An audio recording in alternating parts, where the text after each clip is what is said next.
invited to a party by a girl, and we went to the house, and her parents had gone out and locked the house, so we decided to go down to the tube for a walk. We crossed over this stile, and we just went into the tube. How far into the tunnel did you go? About 10 yards. What did you go in there for? Well, none of us had been down there before, we just wanted to see what it was like. And what was it like? Could you see anything? I couldn't see nothing much. There was only a noise coming from behind the girders. Was there a lot of rubbish and paper lying about? No, not really. Well now, how did you come to light a fire or strike a match or whatever it was? What happened? Well, there was a page of a book on the floor, and I had my lighter. And we lit the paper and threw it in, behind one of the girders.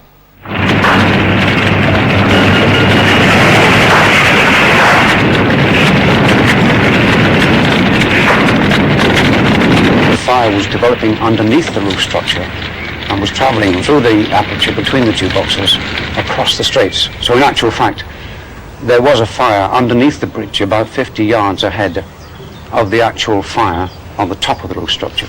The fire had advanced to a point where we had to get in front of it to stop it. We put ground monitors down at the river bank to try and throw water onto the top of the bridge, but the height of the bridge at this point is about 150 feet above water level, and the difficulty of getting a good striking jet across at that point was extremely hard. Most of the water was falling short. And it was at this time that I decided that we had to make an attack from within inside the bridge. I ran down to see if we could get some other access further on the tunnel, and I saw a railway engineer, and I asked him, can't we get anywhere further into the tunnel and out on the bridge someplace? And he said, yes, there's a steel inspection door a good way into the tunnel. Well, I walked for quite a distance in the dark, and it was a horrible experience. I was really scared because the noise in there was terrific, because it's all a metal tube, you see, and there were clangings, echoing and re-echoing, and series of minor explosions and things, and I was scared. But I was scared. I was scared. It was terrifying. But the noise in there was so terrific, and the clanging noises, and I thought it was metal buckling, you see. You thought the bridge was going to collapse under? Yes, well, it could do, as far as I knew, it could have gone any minute. Anyway, I walked on about 60 or 70 yards, and I hadn't seen a door, and I really thought this is as far as I should go. But I carried on a bit further. I must have passed one door, and I didn't see it. Anyway, I carried on for about another 30 or 40 yards, and I thought, well, this is it, I'm going back. But I saw a door. It was a narrow steel door in the side structure. So I opened it, and I had nearly had my head blown off when I put my head in to have a look back the way I'd come. You see, it's two tunnels in one, and there was a gap of about a yard in between the two.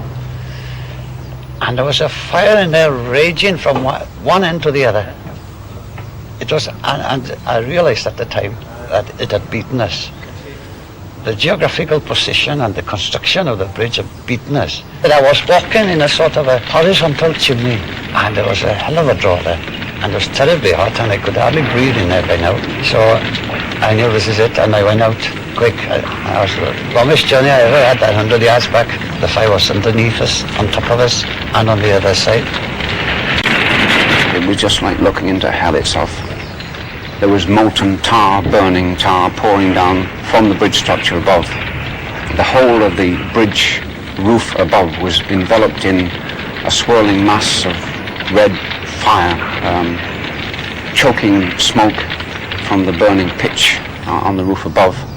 And I decided that no man was going in there, bridge or no bridge. This was too dangerous. Never had a fucking else chance, right from the word go.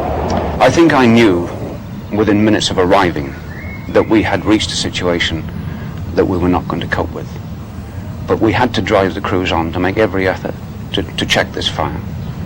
But it was finally about 3 o'clock in the morning when I, with the chief officer, after consultation, decided that there was little more that we could do on this side.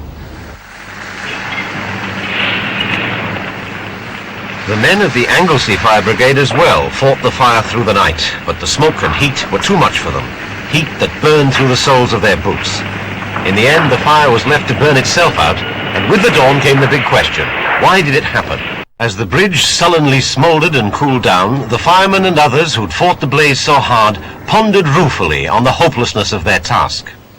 Looking back, should there have been a water supply available? After all, the bridge was a fire risk, wasn't it?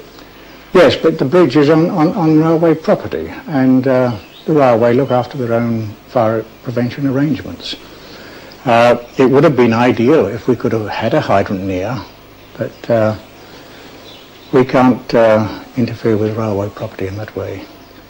We have been on that bridge on fire prevention work with the railway authorities.